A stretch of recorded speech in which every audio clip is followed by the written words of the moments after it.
আমি দেবযানী সেন বলছি ইউটিউব থেকে। আমি একটা গান শোনাতে চাই।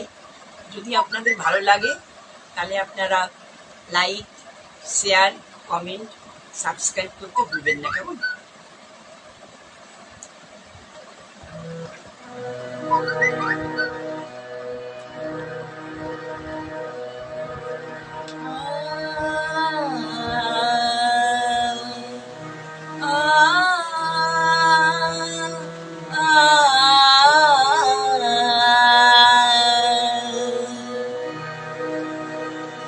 কেন শুনতে পেলাম বাঁশরীর সুর, হয়তো এখনই বলবে